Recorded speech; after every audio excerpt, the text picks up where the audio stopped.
네, 하나님 말씀 보시겠습니다. 에베소 4장 22절 한 절 말씀 우리 같이 한번 읽겠습니다. 시작.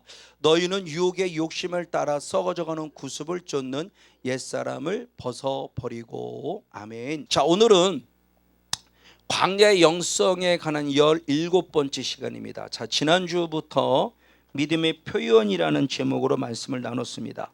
그래서 오늘의 말씀은 지난주에 말씀을 들을 때 믿음의 표현이라는 부분 속에서 우리는 분명히 믿음으로 구원을 얻는데, 믿음으로 구원을 얻을 때 성경적으로 됐을 때 이 믿음이라는 단어를 또 다른 단어로 표현한 단어가 있어요. 믿습니다라고 표현할 때 그 믿음의 단어를 중요하게 했을 때 예수님께서 영접이라는 단어로도 사용했다. 그래서 요한복음 1장 12절의 말씀에 보면 영접하는 자 곧 그 이름을 믿는 자들에게는 하나님의 자녀가 되는 권세를 주셨으니, 그러면서 영접이라는 단어로도 표석이 되어 있어요. 그리고 영접을 통해서 구원, 좀 더 구체적으로 하나님의 자녀가 되었다고 말씀합니다. 그럼 하나님의 자녀가 된 이 부분의 모습을 사도 바울은 고린도후서 5장 17절의 말씀을 통해서 누구라고 그랬냐, 무엇이라고 표현했냐, 새로운 피조물 이렇게 표현했어요. 새로운 피조물. 자, 고린도서 5장 17절에 보라 옛것은 지나갔으니 우리가 새 것이 되었음을 얘기하며 새로운 피조물이 되었음을 얘기해요. 자, 새로운 피조물이 되었다는 이야기는 잘 생각하면 뭔가 새로워졌더라면 끝나지 말고 우리가 좀 말씀을 의미 있게 생각하면 새로워졌다라고 하는 것은 그 이전에 새롭지 않은 뭐가 있었구나. 그래서 오늘 예수님 때문에 새로워진 걸 지금 말씀하고자 원하는 거구나 라는 생각을 한번 해보자는 겁니다. 그러면서 이 말씀을 깊이 달아보면서 옛사람에 대한 존재를 우리가 한번 생각해 보았죠. 근데 또 기도하고 묵상하는 가운데 그러면 옛사람의 존재가 과연 누구냐라는 그런 본질을 생각해 보면서 조금 더 깊이 좀 옛사람에 대한 부분을 좀 다뤄볼 필요성을 좀 느껴서 오늘 본문 말씀을 중심으로 에베소 4장 22절 말씀을 중심으로 한 번 더 말씀을 한번 깊이 생각해 보면서 옛사람을 버리라는 제목을 한번 말씀을 나눠보려고 그래요. 자, 그러면 방금 얘기한 대로 새로운 피조물이 됐어요. 자, 새로운 피조물이 되었다라고 하는 것은 나의 과거가 어떠냐는 모습을 말씀해 주는 거죠. 지금 내가 새로운 피조물이 된 것은 새로운 피조물이 되기 이전에 또 다른 내가 있었다는 것을 미리 염두에 두고 그것이 말씀의 밑바닥에 암시되어 있는 것이죠. 그래서 새로운 피조물에 대한 부분의 모습을 봤을 때 내 본질이 누구인가, 내 과거가 어떤 존재인가를 얘기를 해줘요. 새로운 피조물이 되었다는 얘기를 나올 수밖에 없는 이유를 얘기를 하는 겁니다. 자, 에베소서 2장 한번 3절의 말씀을 보겠습니다. 전에는 우리도 다 그 가운데서 우리의 육체의 욕심을 따라 지내며 육체와 마음에 원하는 것을 하여 다른 이들과 같이 본질상 누구다? 진노의 자녀이다라고 말해요. 전에는, 그러니까 예수를 믿기 이전에는 예수를 믿기 이전에는 나라는 새로운 피조물이 되었다는 것은 결국 나의 과거를 가리키는 나의 과거가 누구냐라고 했을 때 본질 그랬습니다. 이 본질이라는 원어, 휘시스라는 원어는 우리의 본성 이렇게 표현하기도 하고 성품 이렇게 표현하기도 합니다.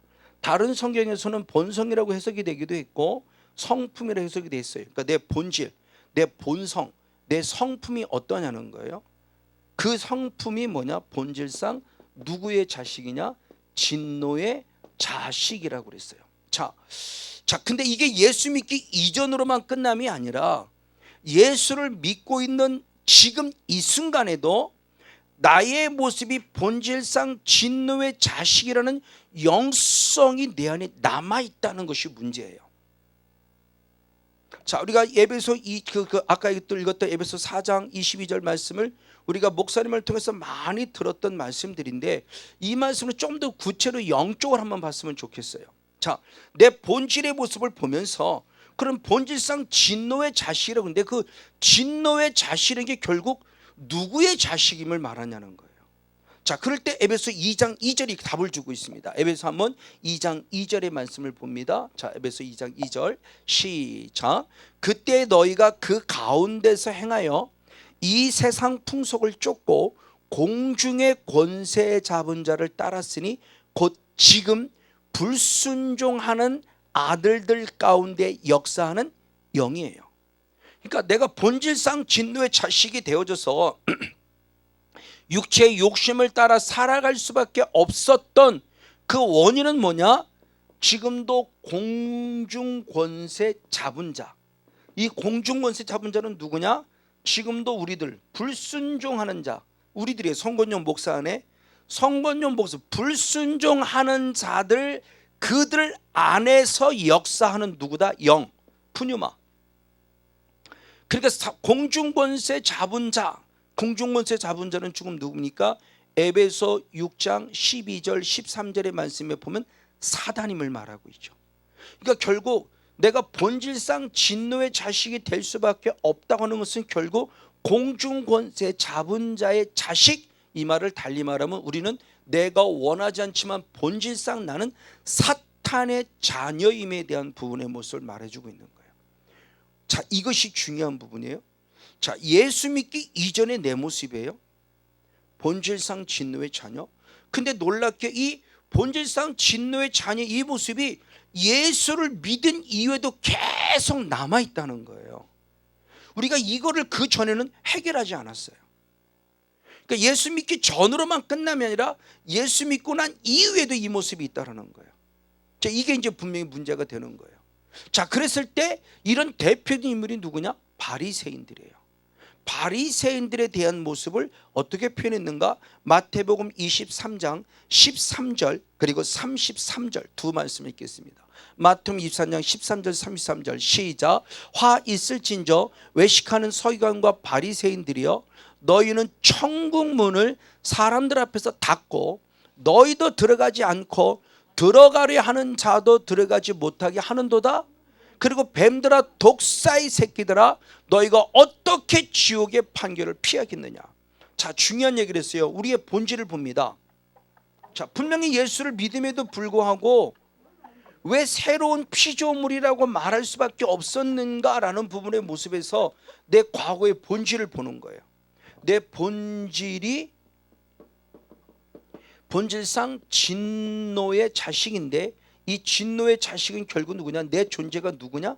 사단의 자식임을 말해주고 있다. 그러면서 대표적으로 누구예요? 서기관과 바리새인. 이 서기관과 바리새인들은 분명히 하나님을 믿는 자들이에요. 나름대로 선민의식을 갖고 구원받았다고 하는 자들인데, 예수님이 오셔서 이들에게 뭐라고 말하냐?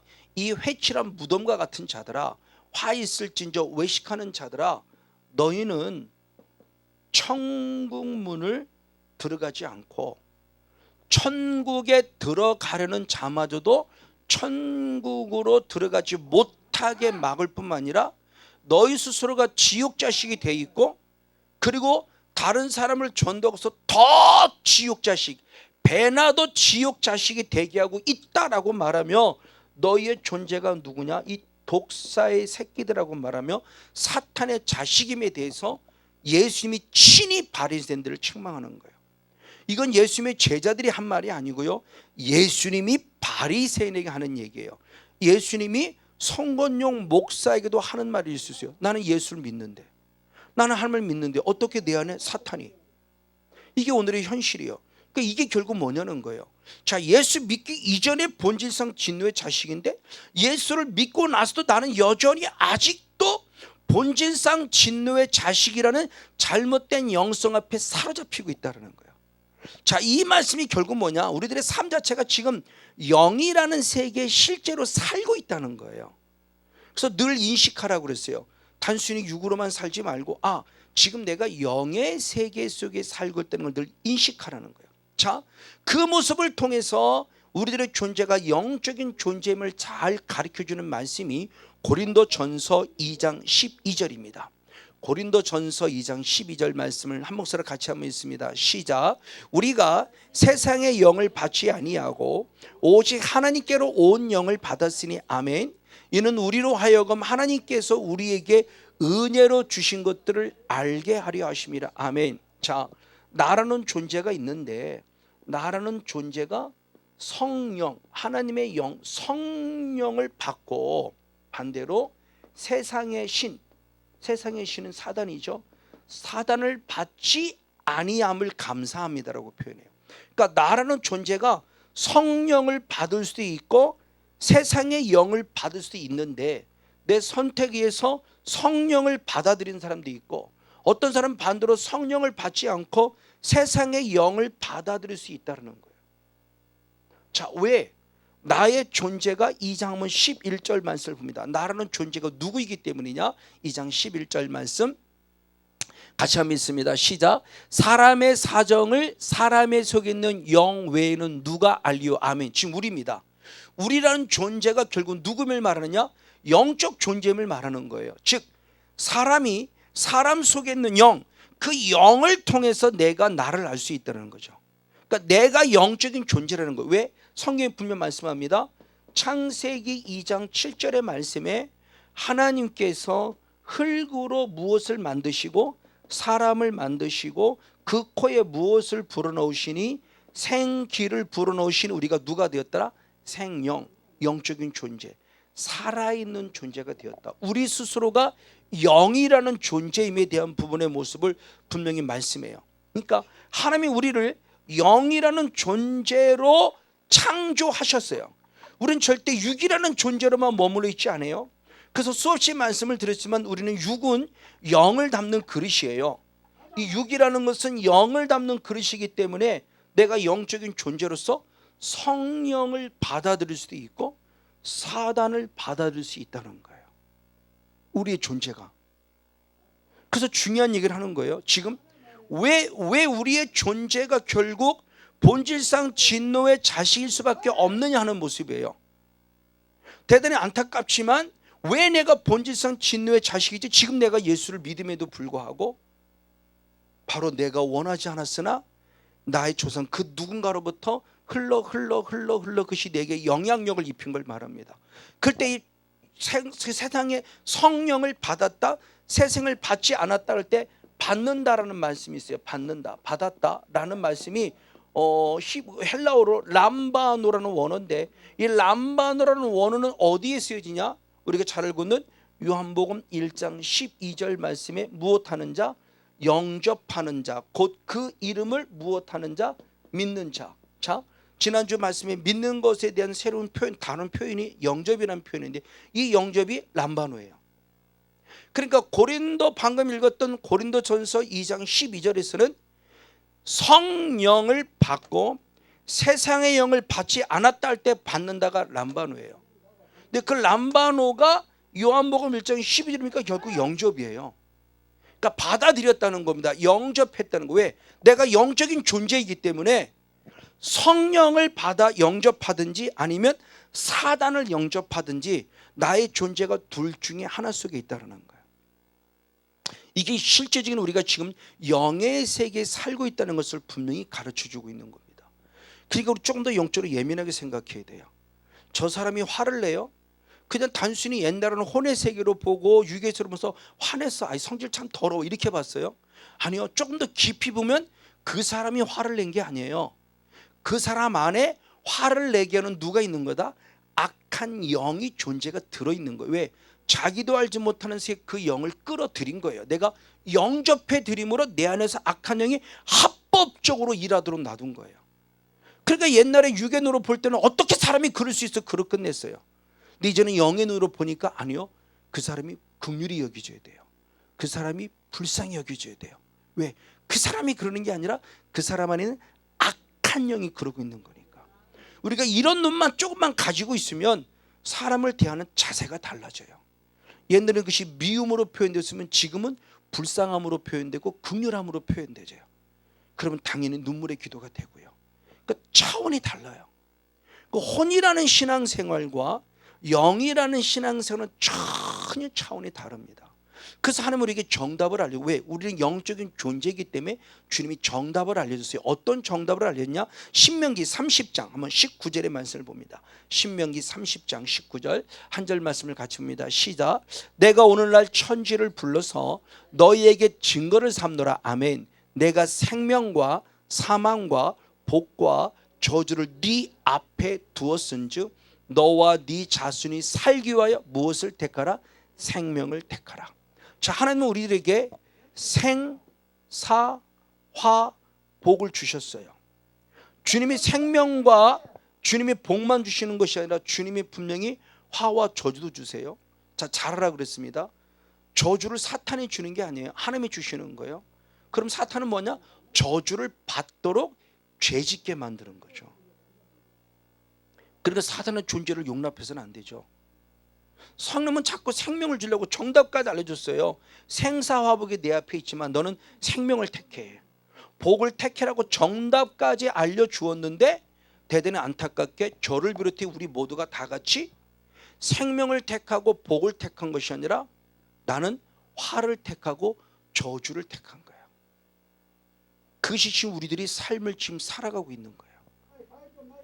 질병이라는 문제, 또는 물질이라는 문제, 또는 관계라는 문제, 이 모든 것들이 결국 우리에게 다 지금 마이너스 요인을 주고 있는 거예요. 지금 이 모든 것들이, 그래서 지금 우리들이 철저히 영의 세계 속에서 이것이 지금 어떠한 모습으로 지금 우리들에게 흐르고 있다는 모습을 봐야 되는 거죠. 그럼 중요한 부분이 왜 그럼 우리는 생명과 복을 택하는 것이 아니라 사망과 저주를 택했느냐라고는 원인이 있어요. 자, 그 부분의 모습을 한번 살펴볼 때 역시 봅니다. 요한복음 8장 44절 상반절 말씀, 내 본질이 누군가를 가르쳐주고 있습니다. 자, 상반절만 읽겠습니다. 시작. 너희는 너희 아비 마귀에게서 났으니 너희 아비의 욕심을 너희도 행하고자 하느니라. 아멘.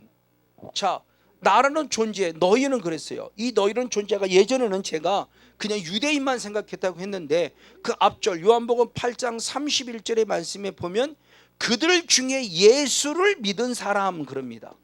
예수의 복음을 전해서 예수를 믿은 사람들을 향해서 주님이 예수의 본질을 얘기하는 거예요. 네 아비는 마귀라는 거예요. 이게 충격이잖아요. 근데 그들은 뭐라냐? 우리 아버지는 아브라함이야 라고 얘기해요.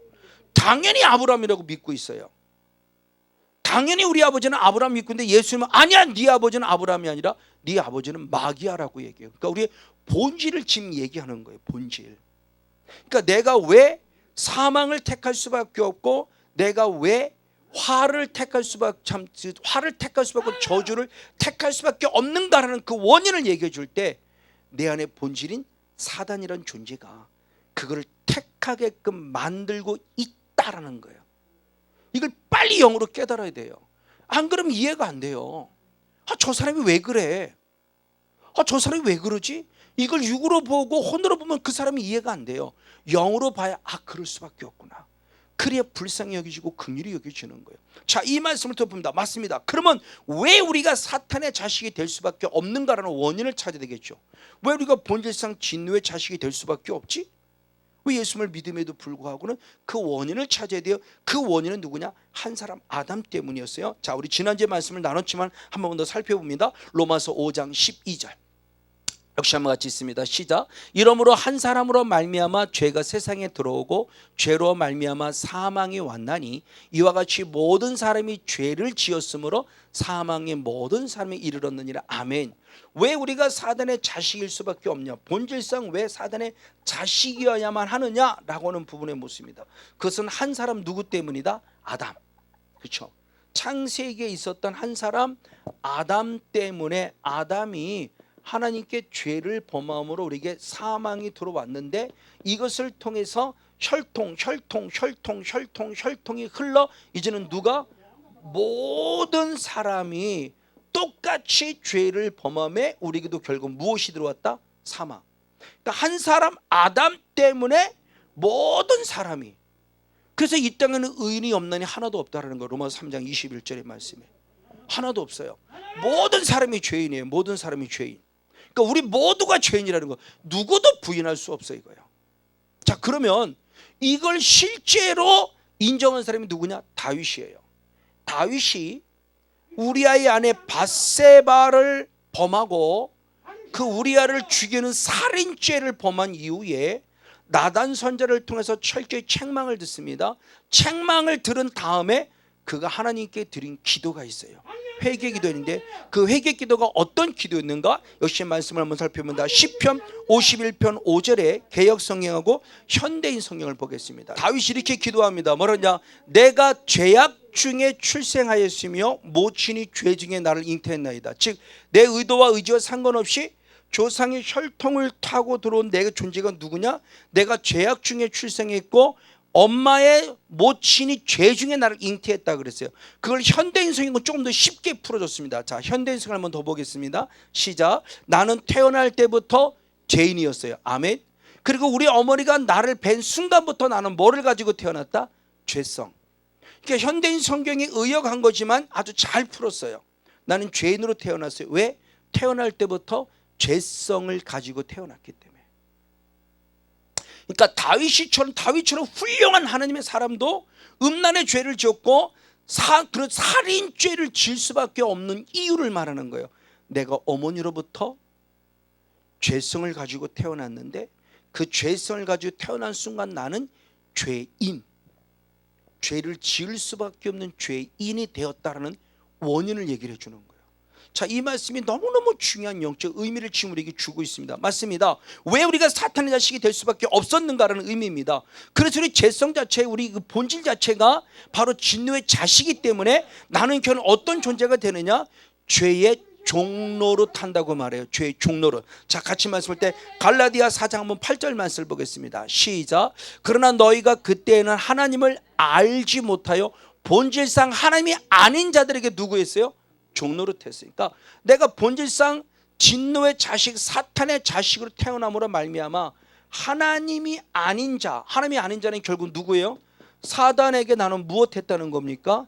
죄의 종로로 했다는 거예요.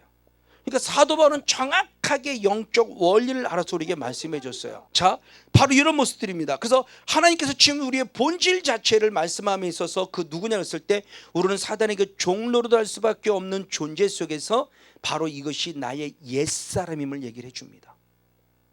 옛사람. 그래서 에베소 4장 22절 말씀, 다시 본문의 말씀입니다. 에베소 4장 22절 말씀 다시 한번 읽겠습니다. 시작. 너희는 유혹의 욕심을 따라 썩어져가는 구습을 쫓는 옛사람을 벗어버리라고 그런 거예요. 자, 에베소 4장 13절의 말씀에 하나님을 믿는 것과 아는 것의 하나가 되어 그리스도의 장성한 자의 분에 이르기까지 자라라 그랬어요. 자, 우리의 신에게 자라라고 말씀해 놓고 4장 22절에 들어. 그러니까 하나님의 사람으로 우리가 지금 잘 자라라는 겁니다. 그럼에도 불구하고 4장 22절에 들어와서는 무엇을 버리라 그래요? 옛사람을 버리라 그래요. 그러니까 우리 안에 옛사람이 있는 거예요.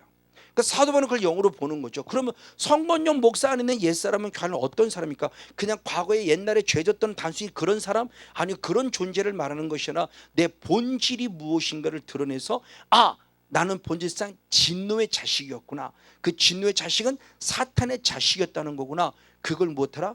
끄집어내라는 거죠. 새로운 피조물이 되었으니. 근데 새로운 피조물이 되긴 되는데 얘가 아직 그대로 살아있는 거예요. 옛사람이. 그러니까 자꾸를 못하냐? 죄 짓게 만드는 거예요. 그러니까 사도 바울은 이 설교를 단순히 육의 설교, 혼의 설교가 아니라 영의 설교를 하는 거예요. 이걸 영적으로 이해하지 못하면 옛사람.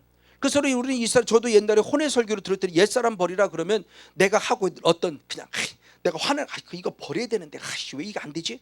그러니까 단순히 이걸 육으로만 혼으로만 생각해서 뭔가 해보려고 했는데 안 된 거예요. 화를 안 내보려고 하는데 화가 나는 거죠. 짜증을 안 내려고 하는데 짜증이 자꾸 나요. 그러니까 이런 것들이 내 안에 끊임없이 있기 때문에 이걸 아닌가? 옛사람을 벗어버리라 그런데 안 벗어지는 거였죠. 이걸 사도 바울은 알고 있는 거예요. 그래서 옛사람을 벗어버려라. 옛사람을 벗어버려라. 자, 이 말씀이 갖는 의미가 대단히 중요한 의미를 갖습니다. 맞습니다. 그러면 그 옛사람을 벗어버리는 그 존재가 다시 한번 누구냐? 에베소 2장 한번 3절의 말씀을 봅니다. 에베소 2장 3절 말씀 시작. 전에는 우리도 다 그 가운데서 우리 육체의 욕심을 따라 지내며 육체와 마음에 원하는 것을 하여 다른 일과 같이 본질상 진노의 자식.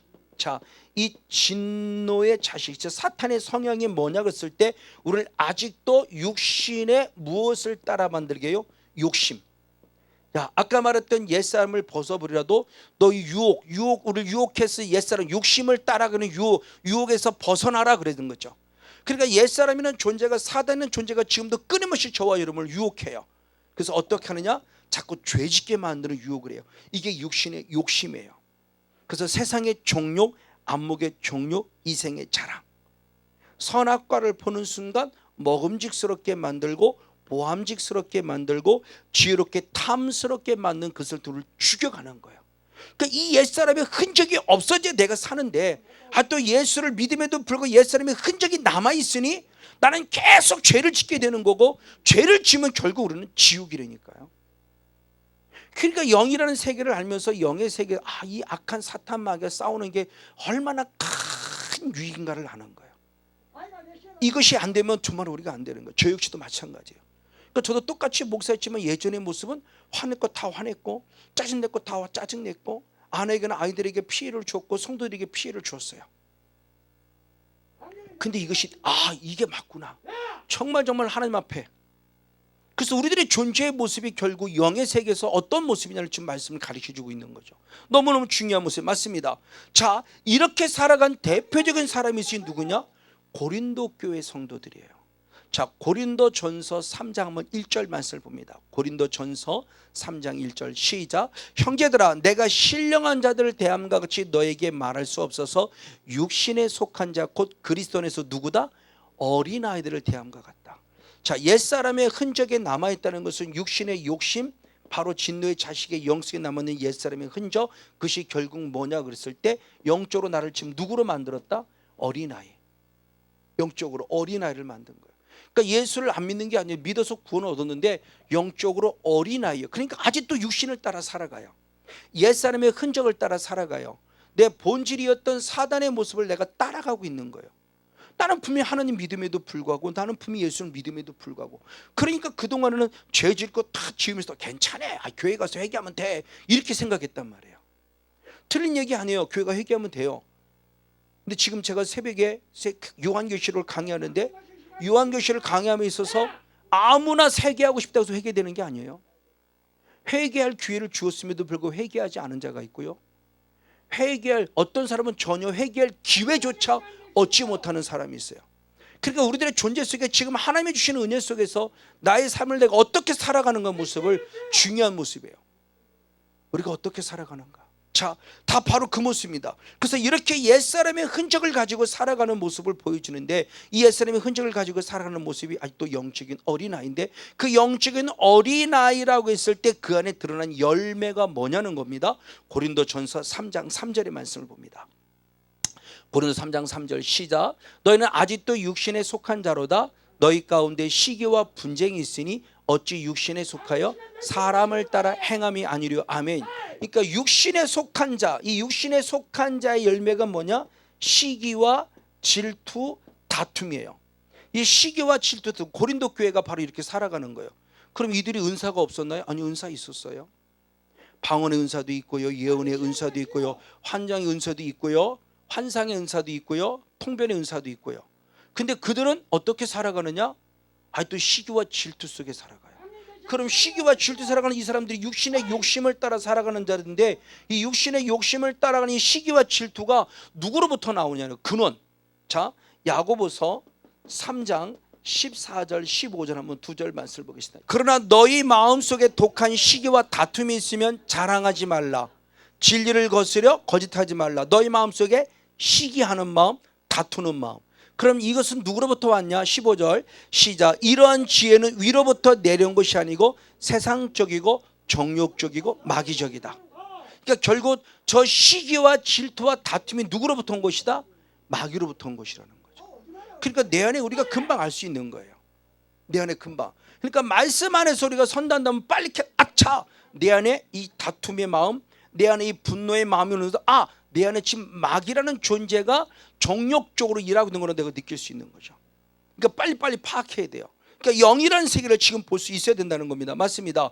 바로 이 부분의 모습을 알고 있기 때문에 사도 바울이 옛사람을 벗어버리라고 그런 거예요. 자, 다시 한번 골로새서 3장 8절 9절. 이제 너희가 이 모든 것을 벗어버리라. 아멘. 그지 뭐냐? 분, 악의, 해방, 너희 입에 부끄러운 말. 이게 뭐냐?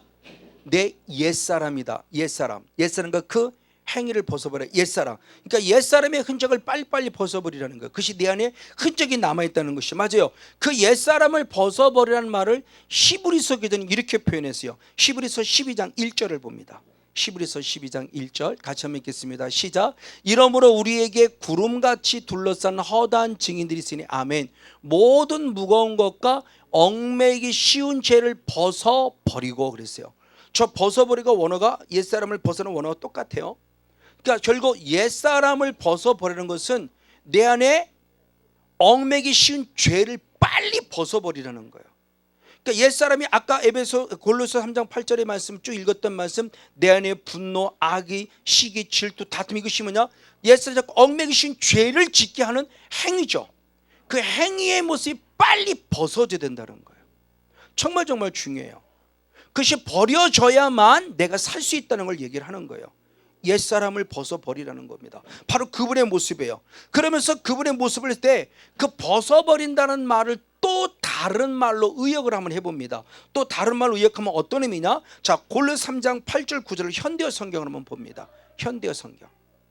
자, 현대어 성경을 보겠습니다. 시작. 이제는 너희가 이 모든 것을 벗어버리라. 아멘. 곧 분과 악의와 해방과 너희 입에 부끄러운 말이라. 너희가 서로 거짓말을 말라. 옛사람과 그 생을 벗어버렸죠. 현대어 성경 9절 시작. 거짓말로 서로 속이지 마십시오. 거짓말은 모든 악행만을 일삼던 여러분의 대명사였습니다. 그러나 지금 그 옛사람은 무엇했습니다? 죽었습니다. 그러니까 벗어버렸다는 말을 어떻게 현대어 성경은 좀 더 쉽게 들었을 때 벗어버리라는 표현을 죽었다라고 표현했어요. 그러니까 자, 성경적으로 봤을 때 벗어버린다는 말이 어떤 메시지지? 벗은 거 옷이었으면 이거 유괴 조건으로 벗어버릴 수 있는데 영어로 본다면 이걸 벗어버린다고 벗어지는 게 아닌데 그럼 뭐냐라고 했을 때 그걸 조금 더 의역으로 풀었을 때 죽었다고 표현한 거예요. 자, 죽었다고 표현하면 우리가 조금 더 이해하기 쉬울 것 같아요. 자, 이 말씀을 말하신 분이 예수님이에요. 옛사람 뭐라고 그랬냐? 마태복음 16장 우리 24절. 마태복음 16장 24절. 같이 한번 있습니다. 시작. 이에 예수께서 제자들에게 이르시되 아무든지 나를 따라오려거든 자기를 부인하고 자기 십자가를 지고 나를 쫓을 것이니라. 할렐루야. 우리는 너무나 저 말씀을 잘 알고 있어요. 제자들에게 말했습니다. 정말 나를 따라오기를 원하니? 다시 말하면 천국 가기를 원하니? 네. 그럼 뭐라 그러냐? 자기를 부인하라. 그리고 자기 십자가를 지라. 그리고 나를 쫓으라요. 나를 부인하고 내 십자가를 지고 예수님의 십자가를 따라오라요. 십자가를 지고 십자가를 따라오는 것은 내가 무엇해요? 죽어야 된다는 거죠. 그러니까 옛사람을 벗어버리라고 했을 때 그 옛사람을 벗어버리는 그 의미가 지금 우리들에게 무엇인가를 보는 거예요. 그러면 십자가에서 내가 죽어지고 옛사람을 벗어버린다는 근원이 왜, 그러면 무엇 때문에 주님이 십자가를 지고 나를 쫓으라고 했는가라는 겁니다. 원인이 분명히 있어요. 다시 한번 16장 23절을 봅니다. 16장 23절. 마태복음 16장 23절 시작. 예수께서 돌이키시며 베드로에게 이르시되 사탄아 내 뒤로 물러가라. 너는 나를 넘어지게 하는 자로다. 내가 하나님의 일을 생각지 않고 도리어 누구의 일을? 사람의 일을 생각하는도다. 저 말씀을 하시면서 너희가 나를 따르려면 자기를 부인하고 자기 십자가를 지고 라고 표현했어요. 너무너무 중요한 말씀이에요. 그러니까 십자가를 져 때 내가 죽으라는 겁니다. 십자가 함께 내가 죽으라는 것이고 옛사람을 벗어버리는 건데 그것은 결국 무엇 때문이다? 사단. 그러니까 예수님도 영이라는 것을 보면서 그래서 이 영을 존재를 쫓아내려면 결국 내가 십자가에서 죽어야 돼요. 그러니까 14절 24절만 딱 떼놓고 본다면 여러 가지 해석을 할 수 있지만 24절의 말씀을 꺼낼 수밖에 없는 원인은 23절 때문이었던 거죠. 베드로의 역사는 사단 때문에 그걸 말씀하면서 자기를 부인하고 자기 십자가를 쳐 니 스스로 쳐 죽어. 그리고 내 십자가를 따라와 나와 함께 더 죽으러 가자. 그러니까 우리가 번제단에서 죽는 것이죠. 근데 번제는 한 번만 죽나요? 아니요. 지성소에 들어와서도 속죄에서 또 죽어야 되죠. 속죄에서 전에 휘장이 찢어지면 또 한 번 죽어야 돼요. 그러니까 우리의 죽음은 한 번 죽음이 아니라 번제단에서 죽고요, 휘장에서 죽고요, 지성소의 영성 안에 속죄에서 죽고요, 날마다 죽어야 되는 거예요. 이걸 사도 바울이 깨달은 거예요. 그러니까 십자가의 사건이 얼마나 중요한 거죠. 결국 십자가에서 죽는다고 하는 것은 무엇 때문이냐라고 했을 때 바로 십자가는 사단 때문이라 그랬으니 사단이란 존재, 즉 십자가에서 죽는다고 하는 것은 결국 뭐냐? 사단과의 영적 싸움을 말하는 거죠. 그래서 사도 바울은 그 비밀을 알기 때문에 디모데후서 4장 바로 7절 말씀에 내가 무슨 싸움을 싸웠다 그러면 선한 싸움을 싸웠다고 말하며 철저히 영적 싸움에 대한 부분의 모습을 이게 가르쳐주고 있어요. 저도 쉬는 것도 마찬가지고요. 그래서 정말 날마다 죽으려고 집사람과의 관계 속에서. 근데 요새 많이 회개하는 부분이 있어요. 아직도 이 차가 이게 운전할 때 차가 툭 치고 들어오면 아직도 뭔가 남아있는, 이거 쓸데없는 자존심이잖아요. 당연히 들어올 수 있는 거잖아요. 근데 제가 그걸 못 견뎌요. 그렇게 회개하고 막 그런데도 못 견뎌. 이게 가면 갈수록 더 심해지는 걸 느껴요. 그래서 이게 내 뭐지? 왜 이게 자꾸 이게 내 마지막도 남은 보루인가 그런 생각이 들어서 다시 더 철저히 회개하고 합니다만 얼마나 나를 괴롭히는지 몰라요. 그래서 운전할 때 더 조심하게 되고 더 많이 신경 쓰게 되고, 어떤 이것이 지금 결국은 십자가에 죽는다는 것은 철저한 영적 싸움이다. 그냥 우리가 그동안 보고 듣고 배운 대로 십자가에서 죽어야 돼. 우리가 얼마나 많이 생각하고 얼마나 많이 설교를 들은 내용이냐고요. 근데 그걸 영으로 안 풀어버리면 십자가에서 죽지를 않아요. 그러니까 영적 싸움이 되지 않으면 내가 십자가에서 죽을 수가 없다는 걸 말하는 겁니다. 맞습니다. 그래서 사도 바울은 자기 자신의 모습을 뭐라고 표현했냐? 갈라디아서 2장 20절 말씀입니다. 갈라디아 2장 20절 말씀을 같이 봅니다. 시작. 내가 그리스도와 함께 십자가에 못 박혔나니. 아멘. 자, 사도 바울은 당당히 말합니다. 내가 그리스도와 함께 십자가에 못 박혔다. 즉 마태복음 16장 24절을 내가 실천했다. 마태복음 16장 24절을 내가 이루어 드렸다는 거죠. 그러므로 말미암아 이제는 내가 사는 것이 아니라 내 안에 그리스도께서 사시는 거예요. 예수께서 사시는 거예요. 내가 사는 게 아니에요. 그럼 예수께서 산다고 했을 때 그분의 모습을 밑으로 내려가 보니까 내가 육체 가운데 사는 것은 나를 사랑하사 나를 위하여 자기 몸을 버리신 하나님의 아들을 믿는 믿음 안에서 사는 것이라. 그러니까 내 안에 진정 예수가 계셔야 하나님의 아들 예수를 믿는 믿음 안에서 살아갈 수 있다는 거예요. 그러니까 내가 예수를 믿어보려고 해서 믿어지는 게 아니라는 거죠. 이제는 저는 저 말씀이 어떤 말씀인지 확실히 알 수 있어요. 예전에는 그렇죠. 제가 믿어보려고 한 거야. 믿어야지. 아멘. 믿습니다. 아멘. 내가 믿어야 돼. 나는 말씀을 믿어. 나는 말씀 믿습니다. 근데 나는 안 믿어져요. 왜? 안 믿는 것이 생각으로, 아니요, 생각으로는 믿어지는데 행동화되질 않는 거예요.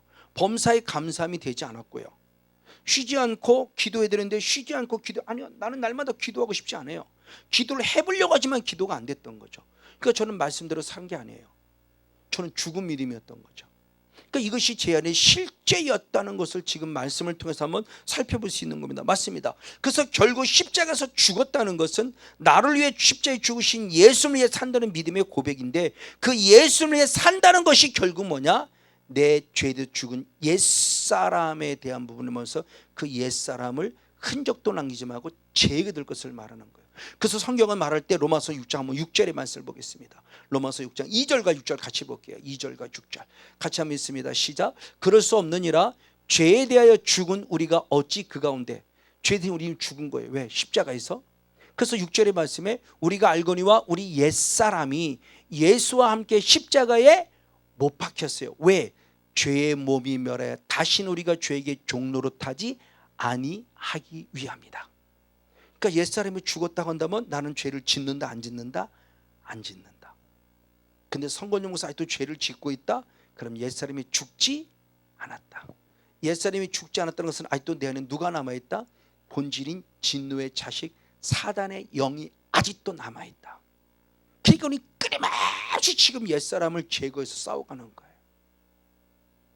쉽게 말씀드리면 수치를 말한다면 옛사람이 옛날에 10이었다면 지금 싸워가면 8로 줄이고 6으로 줄이고 4로 죽이는 거죠.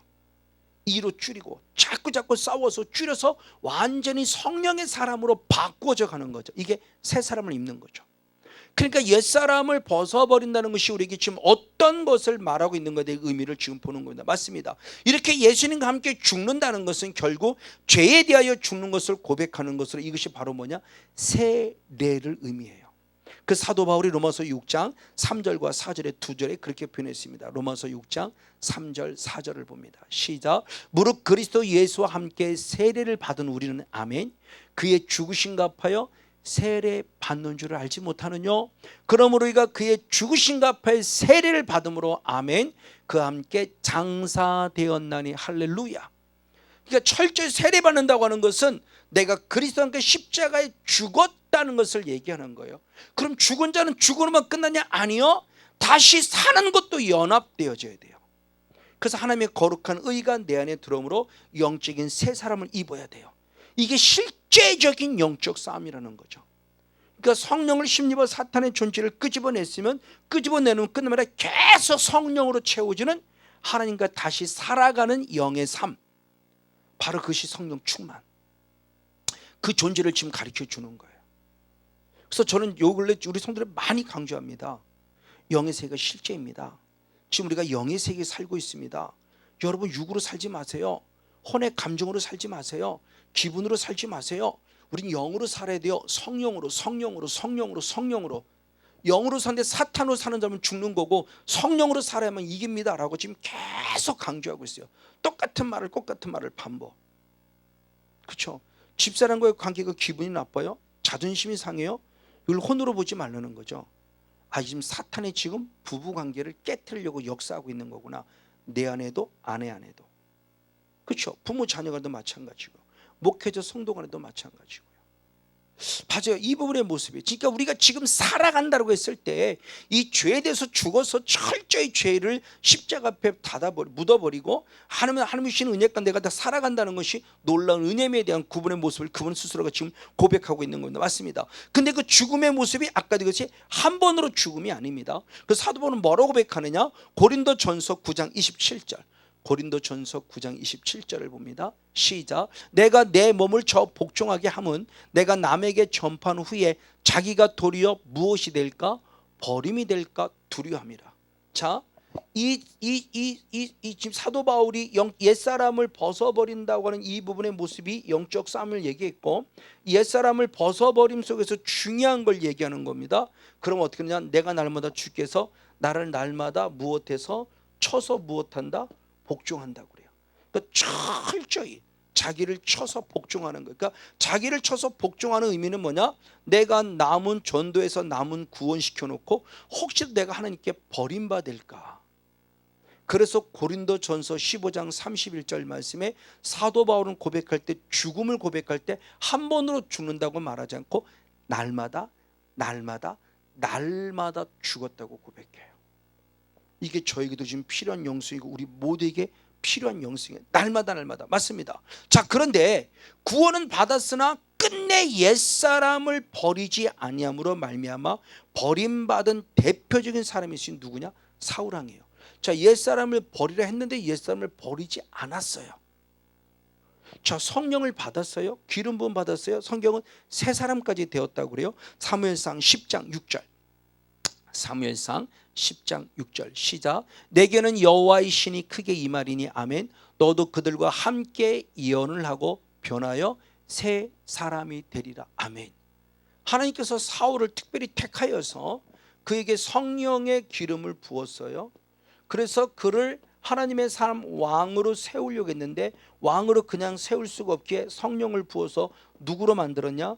새 사람을 만들어 왕으로 세웠어요. 그래서 그리스도 기름 부음 받은 자, 왕으로서의 기름 부음 받은 자로 살아가게 했어요. 얼마나 큰 은혜예요. 부족하지만 지금 성건용 목사에게 성령의 기름을 부어서 옛사람의 흔적을 끄집어냈고, 악한 영이 떠나 옛사람의 흔적을 끄집어냈고, 지금도 계속 싸우고는 있습니다만 이제 새 사람의 형상을 따라 지음받은, 하나님의 형상을 따라 지음받은 새 사람은 좀 차곡차곡 채워져 가고 있는 거예요.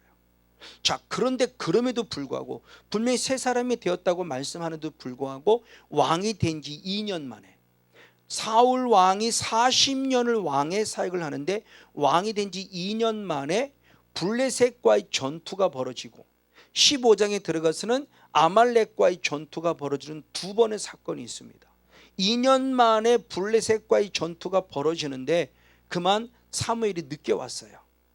이래가 지나고 말았어요. 늦게 왔어요. 그럴 때 사울에게 조급함이 생겼어요. 왜? 빨리 와서 예배를 드리고 전쟁에 나가 싸워야 되는데 사무엘이 늦게 오니까 백성들이 흩어지는 거죠. 무서우니까 흩어지는 거예요. 빨리 와서 예배를 드려서 성령의 힘을 힘입고 나가야 되는데 예배가 늦어지니까 결국 사울에게 조급함이 생겼고 두려움이 생긴 거죠. 그래서 자기가 월권을 행사합니다. 자기는 왕으로서 나가 전투하면 되는 거지 자기가 예배를 인도하는 선지자나 자기가 예배를 인도하는 제사장은 아니에요. 기름 부음 받은 것은 왕으로서만 기름 부음 받았어요. 근데 자기 자리가 아닌 자리를 찬탈하고 예배를 드립니다. 예배 드리는 거 잘못한 거 아니잖아요. 우리의 눈으로 보면. 근데 하나님은 그거 질서를 깨트린 거, 영적 질서를 깨트린 걸 기뻐하지 않는다는 거예요. 자, 성경 이렇게 말하고 있습니다. 사무엘상 13장 8절과 13절 8절 12절 자 지금 나자 11절 12절 13절을 볼게요. 11절 12절 13절 시작. 사무엘이 가로되 왕이 행한 것이 무엇이뇨? 사울이 가로되 백성은 나에게 흩어지고 당신은 정한 날에 오지 아니하고 블레 사람은 믹마스에 모였음을 내가 보았으므로 이에 내가 이르기를 블레 사람은 나를 치러 길갈로 내려오겠거늘 내가 여호와께 은혜를 간구치 못하였다고 부득이하여 번제를 드렸나이다. 그때 사무엘이 사울에게 이르되 왕이 망령되이 행하였도다. 왕이 왕의 하나님 여호와께서 왕에게 명하신 명령을 지키지 아니하였도다. 그리하였다면 여호와께서 이스라엘 위에 왕의 나라를 영영히 세웠을 것입니다 라고 말하는 끔찍한 얘기를 들어요. 하나님의 망령되이 행했대요. 그러니까 영적 질서를 파괴시킨 거예요. 그러니까 내가 해야 할 몫만 감당하면 되는데 내가 될 몫이 아니라 다른 사람이 할 몫의 모습까지도 내가 들어갔고 결국 그것이 하나님 앞에는 왕의 하나님 앞에 망령되이 행한 결과를 가져오고 말았고 주님 말합니다. 내가 너를 영영이 왕으로 세우려고 했다가 하나님의 뜻을 바꾸었다는 얘기를 해요. 이게 보통 문제가 아닌 거예요. 그리고 15장에 한 번 더 기회를 줘요. 아말렉과의 싸움에서 분명히 말합니다. 아무것도 남기지 말아라. 모든 소유를 진멸하라. 아이들까지도 남녀노소를 불문하고 누구도 남기지 말고 다 멸절시켜라. 소도 양도. 근데 사울왕이 이들과 싸움에서 승리하고 어떤 결과를 가져오느냐? 하나님께 좋은 예물을 드린다는 미명 아래, 하나님 앞에 드린다는 미명 아래 좋은 걸 남겨서 이렇게 드렸어요. 하나님이 그거 받지 않으세요. 아무리 좋은 거 드려도 하나님이 원하지 않는 것이란 받지 않는다는 것이죠.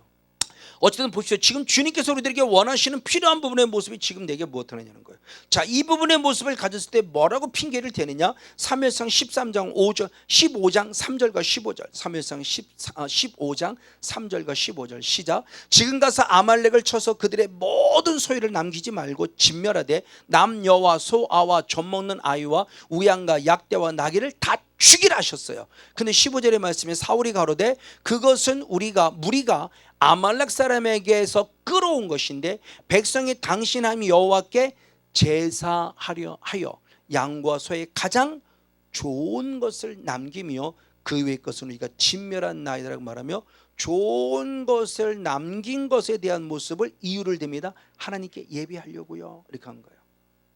근데 하나님은 그 예배를 받지 않으신 거죠. 왜? 주님의 정답이 있었어요. 너무나 잘 아는 말씀입니다. 22절 23절 22절 23절 같이 한번 읽습니다. 사무엘상 15장 22절 23절 시작. 사무엘이 가로되 여호와께서 번제와 다른 제사를 그 목소리 순종하는 것을 좋아하신 같이 좋아하시겠나이까? 순종이 제사보다 낫고 듣는 것이 수양의 기름보다 낫다. 우리가 잘 아는 순종이 무엇보다 낫다? 제사보다. 그러니까 아무리 행위적인 제사를 드려도 그것이 하나님께 순종하는 예배가 아니란다면 아무리 좋은 것 드리고 아무리 100억을 드리고 1000억을 드려도 하나님이 전혀 받지 않으신다는 거예요. 순종하는 예배를 원하시는 거지 예배 자체를 원하는 게 아니에요. 그 순종이 제대로 났다는 게 바로 지금 이거죠. 그래서 결국은 2차의 기회도 잃어버려요. 블레셋과의 싸움에서도 영적 질서를 깨트렸죠. 아말렉과의 싸움에서도 똑같이 영적 질서를 깨트려 버렸어요.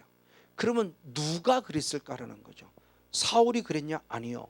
성경이 분명히 답을 줍니다. 사무엘상 16장 14절입니다. 사무엘상 16장 14절 말씀 한 목소리로 같이 한번 읽겠습니다. 시작. 여호와의 신이 사울에게서 떠나고 여호와의 부르신 악신이 그를 무엇했다? 번뇌케 했다. 결국 이것을 누가 했냐는 거예요. 그러니까 사울왕이 그런 게 아니었다는 거죠. 하나님 말씀에 불순종하게 만드는 거고 하나님의 말씀에 영적 질서를 깨트리게 만들어 망령때 행하게 만든 것은 결국 누구냐? 악한 영이 들어와서 생각이나 모든 것들의 모습을 번뇌케 만듦이 우리를 공허하고 혼돈하게 만든 결과였다는 거예요. 그러니까 자기가 그런 게 아니에요. 성건유 목사가 그런 게 아니에요. 성건유 목사의 악한 영이 결국 그렇게 행하게 만들었다는 거예요. 정말 안타깝죠. 그러니까 우리들 삶 속에서 하나님이 주시는 거룩한 은혜와 능력 안에 내가 서 있다면 생각이 달라지고 언어가 달라지고 삶이 달릴 수밖에 없는데 그렇지 않다면 지금 누가 하는 거냐? 사단의 존재는 정반대적인 모습으로 우리의 삶을 무너뜨리고 있다는 거예요. 자, 이걸 예수님은 이렇게 표현했어요. 자, 중요한 얘기를 했습니다. 그럼 먼저 사울은 이미 알아는 대로 무엇을 받은 자예요? 성령을 받은 자잖아요. 근데 성령이 무엇했어요? 떠났어요. 성령을 먼저 받은 자인데 성령이 떠났어요. 왜? 내 안에 옛사람을 흔적을 처리하지 못하고 계속 남겨뒀을 때 사단이 합법적으로 들어오고 말았어요. 그러니까 옛사람을 처리하지 않았어요. 바로 이 부분의 모습이에요.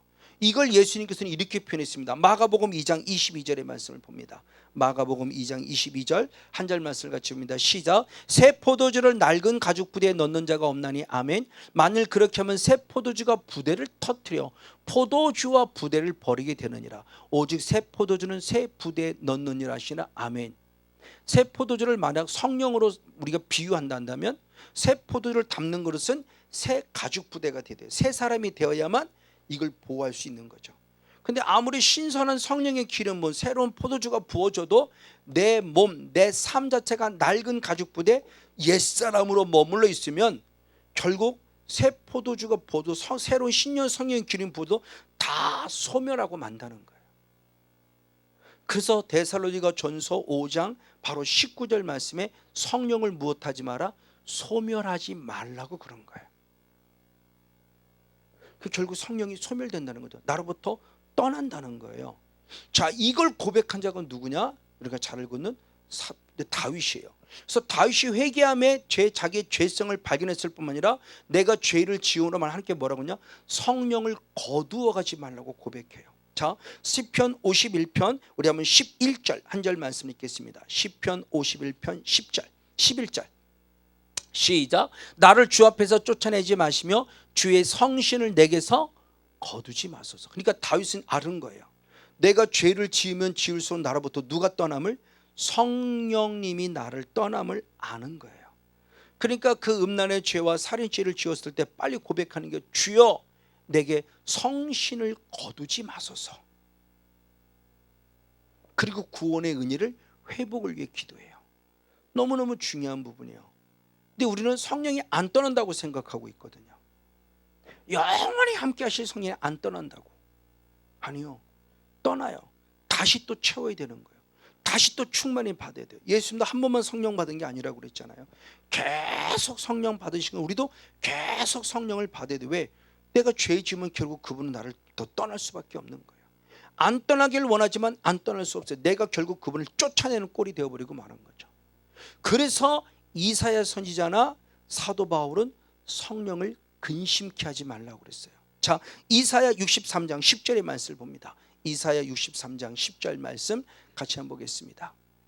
이사야 63장 10절 시작. 그들이 반역하여 주의 성신을 근심케 하였으므로 그가 돌이켜 그의 대적이 되사 친히 그들을 치셨더라 하며, 성령을 근심케 하니까 사탄의 외치기는 하나님이 그들의 대적이 되셨다고 얘기를 해요. 하나님이. 자, 그러면서 예수님이 하나님이 중요한 말씀하세요.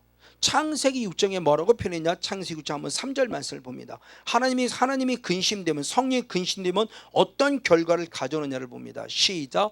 하나님께서 가라사대 나의 신이 영원히 사람과 함께하지 아니하리니 이는 그들이 육체가 됨이라. 그러나 그들의 날은 120년이 되리라 하시니라. 아멘. 결국 뭐냐? 성령이 하나님의 사람으로 떠난 거예요. 왜 떠났냐 그랬을 때 그들이 뭐가 됩니다? 육체. 왜? 하나님의 아들들이 사람의 딸들로 결혼했어요. 즉 성령의 사람이 육체의 사람과 결혼함으로 말미암아 하나님을 근심하게 만든 거죠. 그래서 하나님이 사람 지음을 후회하게 만드셨어요. 그래서 결국 노아의 홍수가 벌어지던 배경을 말하죠. 그때 하나님의 신이 무엇했다? 하나님의 아들로부터 떠나갔다 그래요. 하나님의 신이 떠난다고요. 성령님이 떠나요. 언제? 죄 지을 때, 육체 속에 머물러 있을 때. 이게 성경의 진리예요. 근데 성령이 안 떠난다고 생각해요. 아니요.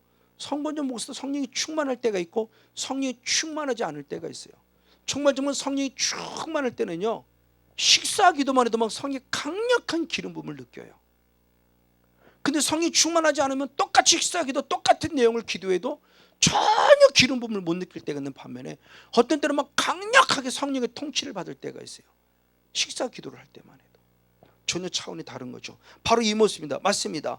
바로 이와 같이 우리들의 존재의 모습에 성령께서 친히 역사하시는 모습을 통해서 바로 내 안에는 옛사람의 흔적을 제거해야 되는데, 흔적을 제거하지 않으면 결국 내 손해예요. 사탄이 합법적으로 들어오는 겁니다. 자, 그런데 하나님은 그럼에도 불구하고 사울 왕에게 기회를 주시죠. 그래서 사무엘상 16장 24절에 그렇게 표현하고 23절에 그렇게 표현하고 있습니다. 사무엘상 16장 23절 같이 한번 읽습니다. 시작. 하나님의 부르시는 악신이 사울에게서 이를 때 다윗이 수금을 취하여 손으로 탄즉 사울이 상쾌하여 났고 악신은 그에게서 떠나더라. 아멘. 자, 분명히 악한 영이 들어왔는데 하나님은 기회를 주셨어요. 블레셋을 통해서 아말렉과 전쟁에 한 번 더 기회를 주셨는데 악한 영이 합법적으로 들어왔는데 또 한 번 기회를 주셔서 다윗이 수금 탈 때 악한 영을 떠나보낸 거예요. 자, 그럼 우리 사후 관리가 돼야 되는데 사후 관리가 또 안 됐어요. 왜? 옛사람이 아직 안 떠났어요. 그러니까 어떤 환경과 조건이 또 만들어져요. 자, 17장에 다윗이 나가서 골리앗과 싸워 이겨요. 그래서 18장에 돌아올 때 여자들이 사울은 천천히야 다윗은 만만이라고 합니다. 이 소리를 할 때 사울 왕의 마음이 어떤 마음이 들었냐는 거예요. 자, 사무엘상 18장 8절과 10절 두 절 말씀을 봅니다. 사무엘상 18장 8절과 10절 같이 한번 읽습니다. 시작. 사울이 이 말에 불쾌하여 심히 노하여 가르되 다윗에게는 만만을 돌리고 내게는 천천만 돌리니 그의 더 얻을 것이 나라밖에 무엇이냐 하고, 그 이튿날 하나님의 부르신 악신이 사울에게 무엇했어요? 힘있게 내림에 그가 집 가운데서 야료하는 거로 미쳤다는 거예요. 미쳐서 펄펄펄 날뛰었다는 거예요. 자, 16절의 말씀은 16장에서는 아직 미칠 정도는 아니었어요. 근데 18장에서 떠났는데 다시 들어올 때는 더 힘있게 더 강하게 내려왔어요. 미쳤어요. 그래서 다윗을 죽이려고 난리가 난 거예요. 근데 다윗은 똑같이 16장은 똑같이 수금을 타고 있어요. 자, 16장에서 수금을 탈 때는 악한 영이 떠났어요. 근데 18장에서 아무리 수금을 타도 악한 영이 떠나지 않았어요. 그러니까 떠난 걸 다시 들어와 끄집어낼 때는 그때는 예전같이 기도해서는 안 돼요. 더 심각하게 왜? 걔네도 악한 7을 들으면 우리도 7배나 더 기도해야 되니까요. 자, 그런데 정신을 못 차려요. 그 19장에 들어가 똑같은 일이 또 벌어져요. 아직 옛사람의 흔적을 안 버렸어요. 그럴 때 19장에 어떤 결과를 가져오느냐. 자, 19장 한번 9절 말씀을 보겠습니다. 19장 사무엘상 19장 9절 한 절 말씀을 같이 봅니다. 시작. 사울이 손에 단창을 가지고 그 집에 앉았을 때 여호와의 부르시는 악신이 사울에게 접하였어요. 저 접하였다는 원어가 쉬운 성경에서는 사울 안에 쏙 들어갔다 이렇게 표현해요. 자, 사단의 존재가 드디어 한 번, 두 번, 세 번에 걸쳐 사울 왕을 확실히 확실히 지배가요. 사탄이 한 번만 들어온 게 아니에요. 한 번, 두 번, 세 번에 걸쳐 다시는 사울에게 기회가 주어지지 않아요. 그러니까 영원히 하나님이 주신 기회라고 생각하면 안 돼요. 반드시 마지막 때 이런 아픔의 모습 우리가 겪을 수밖에 없다는 걸 늘 인지하라는 거예요. 이게 영의 세계의 실제라는 거예요. 옛사람을 버리지 아니할 때 결국 그 옛사람을 그 옛사람이 결국 뭐냐, 내래 남아있는 죄의 근원인 거예요. 본질이라는 겁니다. 본질. 내 안에 죄의 본질, 그 본질이 빨리 파괴되기를 원하는 거예요. 그러면 그 죄의 근원을 파괴할 수 있는 것은 결국 뭐냐, 옛사람을 버릴 수 있는 것은 오직 성령이죠. 그래서 로마서 8장 2절 말씀은 그렇게 표현했습니다. 로마서 한번 8장 2절 말씀을 봅니다. 로마서 8장 2절 한 절 말씀을 같이 해보겠습니다. 시작. 이는 그리스도 예수 안에서 생명의 성령의 법이 아멘 죄와 사망의 법에서 너를 해방하였습니다. 할렐루야. 너무너무 중요한 말씀하셨어요. 죄와 사망의 법에서 해방될 수 있는 유일한 길은 오직 무엇뿐이다? 생명의 성령의 법이에요. 성령으로만 가능하다는 거예요. 내 안에 옛사람의 흔적을 제거할 수 있는 것. 그런 옛사람의 흔적을 제거하는 성령은 어떻게 받냐? 수없이 강조했어요. 회개. 정말 회개. 그러면 중요해요. 그럼 이 성령을 받을 때 어떤 일들이 벌어지기에 하나님께서 우리에게 성령을 받으라고 하고 있냐는 겁니다. 자, 한번 성령 확인해 봅니다. 로마서 8장 13절. 로마서 8장 13절. 네, 같이 한번 읽겠습니다. 시작. 너희가 육신대로 살면 반드시 죽는다. 근데 성령으로서 몸의 행실을 죽이면 무엇한다? 산다. 그러니까 몸의 행실이 결국 뭐냐? 아까 골로새 3장 9절 말씀에도 옛사람과 몸의 행실을 벗으라 그랬어요. 몸의 행위. 그 몸의 행실이 내 안에 옛사람의 흔적이죠. 그러니까 성령을 힘입어 옛사람의 흔적을 벗어버리고 사탄을 죽이고 뽑아내야 내가 살 수 있다는 거예요. 육신대로 살면 결국 나는 반드시 죽어요.